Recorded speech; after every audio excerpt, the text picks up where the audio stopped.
అరే మన రాజ్యంలో తిక్కలోళ్ళు ఎంతమంది ఉన్నారో చూడాలని ఉందిరా నాకని.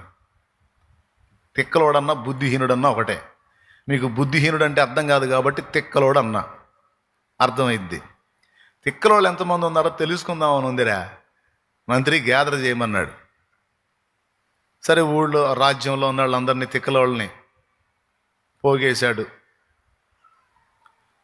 వాళ్ళందరిలో ఒకడు బాగా తిక్కలోడు అనిపించాడు.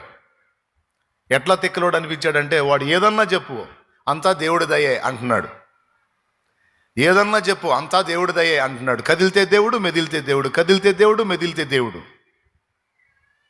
రాజుకు అనిపించింది, అరే ఇక్కడ ఉన్న వాళ్ళందరిలోకి అత్యధికమైన తిక్కలోడు ఈడేరా. ఆ కర్ర మీద బుద్ధిహీనుల అధిపతి అని రాయించుంది.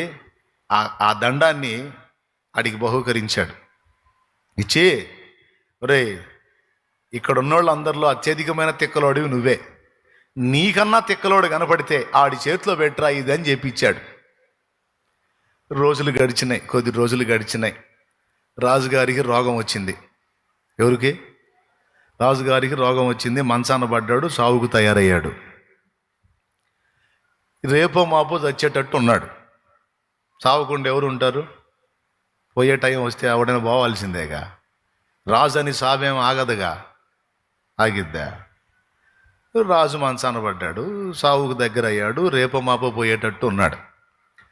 పాపం రాజ్యంలో ఉన్న వాళ్ళందరూ క్యూ కట్టి చూసి వెళ్తున్నారు. పాపం రాజు కదా, క్లైమాక్స్కి వచ్చాడు కదా అని ప్రజలు చూసి వెళ్తున్నారు. ప్రజలందరూ వెళ్ళి చూస్తే వాళ్ళలో ఈ బుద్ధిహీనుడు కూడా ఉన్నాడు. ఏ బుద్ధిహీనుడు? దండం బహుమతి పొందాడే ఆడు కూడా ఉన్నాడు. ఆడు పోయాడు రాజు దగ్గరికి. పోయి అమాయకంగా మాట్లాడుతున్నాడు అన్నీ. ఆ అమాయకంగా అడిగే ప్రశ్నల్లో ఒక ప్రశ్న అడిగాడు రాజుని.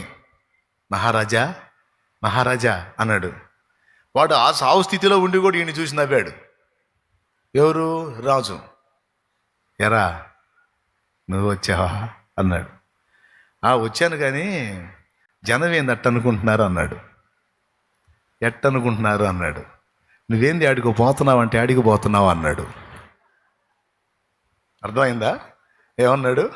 నువ్వేంది ఆడికి పోతున్నావు అంటే యాడికి పోతున్నావు అన్నాడు. యాడికి పోయేది ఏముందిరా, నాకు చివరి గడియలు వచ్చినాయి, చచ్చిపోతున్నాను రా అన్నాడు. అప్పుడు వీడు అడిగాడు, పోవటం ఖాయమేనా అన్నాడు. నేనేందిరా, ఎవడైనా పోవాల్సిందే, ఆగేదేవి లేదా అన్నాడు. పొరపాటును కూడా ఆగటం ఉండదురా, ఎట్టి పరిస్థితుల్లో పోవాల్సిందే అన్నాడు. సరే సరే కానీ మొదటి ప్రశ్న అయిపోయింది, ఇంకొకటి చెప్పు. సరే పోయేది ఖచ్చితంగా ఖాయం అంటున్నావు, మళ్ళీ ఎప్పుడు వస్తావు అన్నాడు. మళ్ళీ వచ్చేది ఏందిరా తిక్కలోడా, ఇంక పోతే వచ్చేది లేదురా, ఇంక అక్కడే అన్నాడు. నువ్వేనా అందరా అన్నాడు. ఎవడైనా అంతేరా. అంటే నువ్వు రాజువు కదా, నువ్వేం తిరిగి వచ్చేదేం లేదా? రాజు అయినా లేదు, మంత్రి అయినా లేదు, దాసుడైనా లేదు, బంటైనా లేదురా. వెళ్ళటం ఖాయమేరా, తిరిగి వచ్చేది లేదురా. వెళ్ళటం ఖాయమైనప్పుడు, తిరిగి వచ్చేది లేనప్పుడు మరి అక్కడికి మరి పర్మనెంట్గా అక్కడే ఉండాలి కదా, ఏం తీసుకెళ్తున్నావు అని అడిగాడు. ఏం తీసుకెళ్తున్నావు అని అడిగాడు. ఓరి తిక్కలోడా, నువ్వు నీ తిక్కలతనం ఇంకా బాలేదు, అక్కడికి ఏం తీసుకెళ్ళలేమురా అన్నాడు. అదేంది రాజా, వెళ్ళేది ఖాయం అంటివి, తిరిగి వచ్చేది లేదంటివి, అక్కడే ఉండాలన్నప్పుడు మరి సిద్ధపడిపోవాలిగా రాజా అన్నాడు. లేదురా, ఇక ఏం సిద్ధపడినా లేదు, అక్కడికి తీసుకొని పోయేది ఏం లేదు అన్నాడు. మహారాజా చేతులు చాపన్నాడు. చాపాడు. ఆడికి ఇచ్చాడే దండం, నీకన్నా తిక్కలోడు కనపడితే ఆడి చేతిలో పెట్టిరా అని ఆ దండం తీసి ఈడి చేతిలో పెట్టాడు. రాజు చేతిలో పెట్టి, నాకన్నా తిక్కలోడివి నువ్వే అన్నాడు. ఎందుకురా అన్నాడు. మహారాజా, నేను ఎక్కడి నుంచి వచ్చానో నాకు తెలుసు, ఎక్కడికి పోవాలో నాకు తెలుసు, పోయేటప్పుడు ఎలా సిద్ధపడాలో నాకు తెలుసు, పోక ముందు ఎలా ప్రిపేర్ అవ్వాలో నాకు తెలుసు. నువ్వు రాజువై ఉండి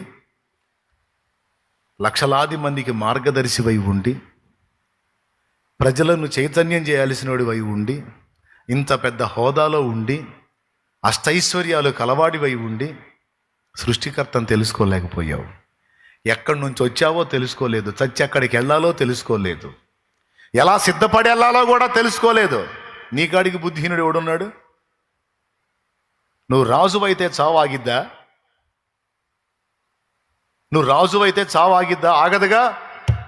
దాని గురించి నువ్వు ఆలోచన చేయనప్పుడు నీకన్నా తిక్కలోడు ఇంకొకడు ఎవడున్నాడు, తీసుకో దండం అని పోయాడు.